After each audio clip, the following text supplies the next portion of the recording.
Basudara bangsa Maluku, Alif Uru, Ina yang Tuhan Yesus kasihi. Mena! Mulia! Mena! Mulia! Mena! Mulia! Firman Tuhan dalam Mazmur 126 menggambarkan kepada katong semua tentang bagaimana sukacitanya bangsa Israel sewaktu mereka dipulihkan dari keadaannya yang tidak layak, dari keadaan yang bobrok, dari keadaan yang hina dina, dan berbagai keadaan yang sangat memprihatinkan, kepada keadaan mereka yang lebih baik. Keadaan yang penuh dengan kelimpahan, penuh dengan kebebasan, penuh dengan keamanan, penuh dengan kesentosaan, penuh dengan kedamaian, penuh dengan kesejahteraan. Pokoknya penuh dengan berbagai keadaan yang menyenangkan.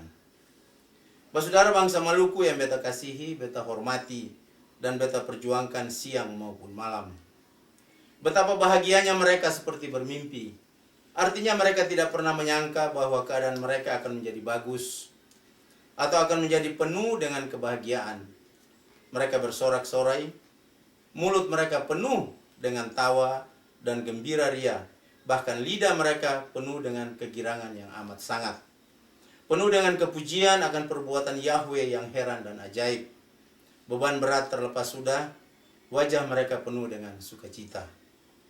Itulah keadaan mereka yang dipulihkan dari duka cita menjadi sukacita, dari kelaliman menjadi keadilan, dari keonaran menjadi kebenaran, dan dari kecurangan menjadi kejujuran. Beta bisa membayangkan betapa duka nestapa yang mereka alami. Dengan seketika itu juga hilang tanpa bekas, tanpa dendam, bahkan tanpa kebencian. Saudara bangsa Maluku yang teteh manis kasihi, beta bisa merasakan apa yang mereka rasakan.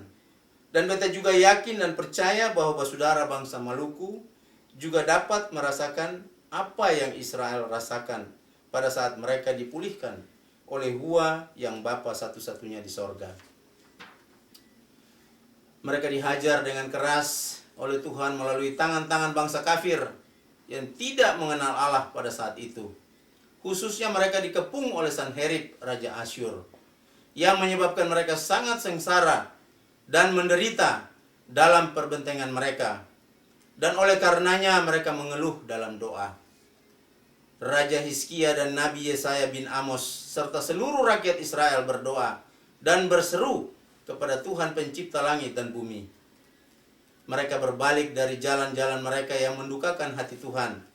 Dan pada saatnya sesuai waktu Tuhan, maka Tuhan menggantikan penderitaan mereka dengan kesembuhan total yang penuh dengan berkat Tuhan. Tuhan memerintahkan malaikatnya sendiri membunuh 185.000 orang dalam perkemahan Raja Asyur. Apakah dia panglima? Apakah dia pahlawan? Apakah dia prajurit? Semua dibunuh. Bahkan Raja Asyur juga mati, dibunuh oleh anaknya sendiri. Saudara bangsa Maluku yang berbahagia, inilah suatu bukti dan wujud nyata penyertaan dan pembelaan Tuhan dalam sejarah perjalanan dan perjuangan bangsa Israel atau Yahuda dalam negeri mereka yang penuh limpah susu dan madu. Di samping banyak lagi yang lain yang Tuhan tunjukkan bagi mereka. Mungkin orang akan bilang, ya itu kan Israel, itu bukan Maluku, itu bukan Ketong dan sebagainya. Tetapi beta mau bilang kepada saudara dong semua, bahwa Ketong juga terhisap dalam firman ini.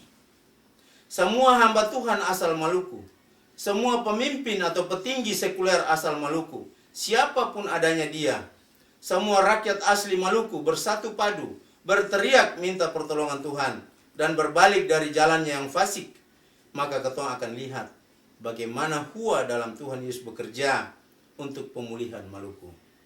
Dahsyat saudara, bukan mimpi saudara, tetapi wujud nyata pengandalan akan Tuhan. Sesuai dengan apa yang tertera dalam Mazmur 1 ayat 1 sampai dengan 3 dan Yeremia 17 ayat 7. Diberkatilah orang yang mengandalkan Tuhan. Ingat bahwa tanah yang aledong pijak sekarang ini, yang daripadanya aledong bekerja, aledong makan, yang daripadanya aledong menikmati hasil-hasilnya, adalah tanah air Republik Maluku Selatan tercinta. Belum pernah ada sejengkal pun tanah Republik Indonesia RI 17 Agustus 1945 di dalam bumi Maluku. Sejak dahulu kala Maluku adalah Maluku. Dan waktu penjajah Belanda menjajah Maluku, pada saat itu Maluku adalah negara yang bebas dan merdeka. Demikian pula pada saat RI memproklamirkan kemerdekaannya pada 17 Agustus 1945, Maluku berada dalam wilayah kekuasaan dan kepemerintahannya sendiri, yaitu Dewan Maluku Selatan, di mana Maluku adalah merupakan daerah otonom dari wilayah Kerajaan Belanda.